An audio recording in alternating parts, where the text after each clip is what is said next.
केंद्रीय विद्यालय ऑनलाइन प्रवेश कक्षा एक आवेदन पत्र। महत्वपूर्ण तिथियां। दिशा निर्देश 2023 से 24। भारत में स्कूलों का सबसे बड़ा समूह केंद्रीय विद्यालय है जो देश के हर कोने में स्थित है और केंद्र सरकार द्वारा संचालित है।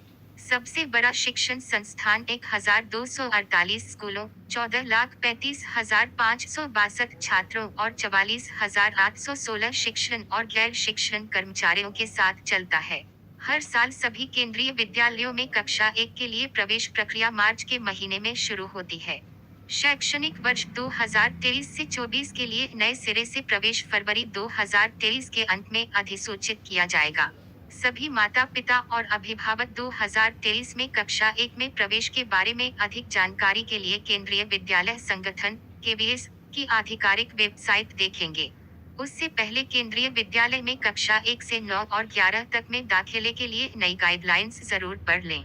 केंद्रीय विद्यालय प्रवेश 2023 से 24। केंद्रीय विद्यालय भारतीय मानव संसाधन विकास मंत्रालय के तहत केंद्र सरकार के स्कूलों की एक श्रृंखला है। केंद्रीय विद्यालय केंद्रीय माध्यमिक शिक्षा बोर्ड (सीबीएसई) से संबद्ध हैं। इन स्कूलों के कामकाज की देखरेख भारत सरकार के तहत एक स्वायत्त निकाय केंद्रीय विद्यालय संगठन द्वारा की जाती है। केंद्रीय विद्यालय 1963 से शुरू होते हैं, जिसकी शुरुआत सिर्फ 20 स्कूलों से होती है। आज आप भारत में लगभग हर जगह एक केंद्रीय विद्यालय पा सकते हैं जिससे शिक्षा देश के कोने कोने तक पहुंच सके। दिसंबर 2021 तक कुल 1248 केंद्रीय विद्यालय स्कूल हैं। भारत में 1245 और विदेशों में 3। 2021 में भारत के केंद्रीय विद्यालय में लगभग 1.5 लाख छात्र नामांकित हैं। प्रवेश प्रक्रिया। यदि आप देश भर के किसी भी केंद्रीय विद्यालय में अपने बच्चे का प्रवेश लेने का प्रयास कर रहे हैं तो आपको एक बहुत ही सरल प्रक्रिया का पालन करना होगा। यदि आपको स्कूल में रिक्ति के लिए कोई विज्ञापन मिलता है तो आप अपने बच्चे को हमारे साथ आसानी से पंजीकृत कर सकते हैं।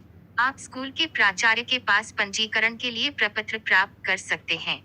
ये पंजीकरण फॉर्म निःशुल्क है। हालांकि यदि आप अपने बच्चे को पहली कक्षा में नामांकित करना चाहते हैं, तो आपको उन्हें ऑनलाइन प्रवेश पोर्टल के माध्यम से पंजीकृत करना होगा। इसके अतिरिक्त 11वीं कक्षा के लिए बोर्ड के परिणाम घोषित होने के बाद प्रवेश प्रक्रिया शुरू होती है। आपका प्रवेश आपके 10वीं बोर्ड परीक्षा परिणाम पर निर्भर करता है। 9वीं कक्षा में प्रवेश के लिए आवेदकों को एक प्रवेश परीक्षा लिखनी होगी।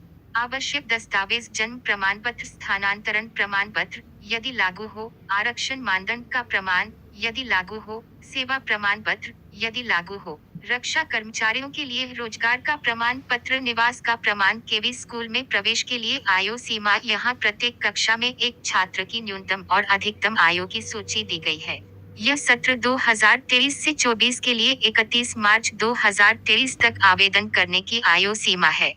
कक्षा 1 6 से 8 वर्ष, कक्षा 2 7 से 9 वर्ष, कक्षा 3 8 से 10 वर्ष पुराना, कक्षा 4 9 से 11 वर्ष, कक्षा 5 10 से 12 साल पुराना, कक्षा 6 11 से 13 साल की उम्र, कक्षा 7 12 से 14 वर्ष, कक्षा 8 13 से 15 वर्ष, कक्षा 9 14 से 16 वर्ष पुराना, कक्षा 10 15 से 18 वर्ष। आरक्षण: पहली कक्षा के छात्रों के लिए आरक्षण सीटों का विवरण है। शिक्षा के अधिकार के लिए 25% आरटी, सुप्रीम कोर्ट के लिए 15%, एसटी के लिए 7.5%, OBC non creamy layer OBC NCL के लिए 27%। इसलिए 40 छात्रों की एक कक्षा के लिए सीटें होंगी। आरटी 25%, 10 सीटें, सुप्रीम कोर्ट 15%, 0.6 सीटें, एसटी 7.5%, 0.3 सीटें, ओबीसी 27%, 11 सीटें। इसके अतिरिक्त 3% सीटें विकलांग बच्चों के लिए आरक्षित हैं। लॉटरी: लॉट का ड्रॉ प्रक्रिया। पंजीकरण के बाद प्रत्येक केंद्रीय विद्यालय में निम्नानुसार लॉटरी आयोजित की जाएगी। ए. आरती लॉटरी, बी. सभी डी लॉटरी, सी. श्रेणी 1, डी. श्रेणी 2, ईएससी, एफ. एसटी, छ. ओबीसी, ज. श्रेणी 3, आई. श्रेणी 4, जे. श्रेणी 5, के. श्रेणी 6 यदि लागू हो, L. Single girl child, SGC. Lottery परिणाम: लॉटरी का क्रम इस प्रकार होगा। 40 छात्रों की एक कक्षा में से पहली 10 सीटें आरती के प्रावधानों के अनुसार भरी जाएंगी। इस प्रकार अनुसूचित जाति, अनुसूचित जनजाति, EWS, BPL, OBC, non creamy layer, विकलांगों के सभी आवेदनों पर विचार किया जाता है। इसके बाद अनुसूचित जाति अनुसूचित जनजाति ओबीसी एनसीएल अनारक्षित के अलग अलग विकलांग उम्मीदवारों की लॉटरी आयोजित की जाती है। शेष सीटें कैट-1 और कैट-2 की मौजूदा प्राथमिकता श्रेणी के अनुसार भरी जाती हैं। परियोजना आईएचएल केवी के मामले में कैट-1 से कैट-3 यदि आरक्षित सीटों में से कोई भी अभी भी खाली है, तो उन्हें प्रवेश की प्राथमिकताओं के क्रम के अनुसार अनुसूचित जाति अनुसूचित जनजाति अन्य पिछड़ा वर्ग एनसीएल आवेदकों को प्रवेश देकर कवर किया जाता है। यदि आरक्षण के तहत अभी भी कुछ सीटें खाली हैं तो उन्हें खाली रखा जाना है।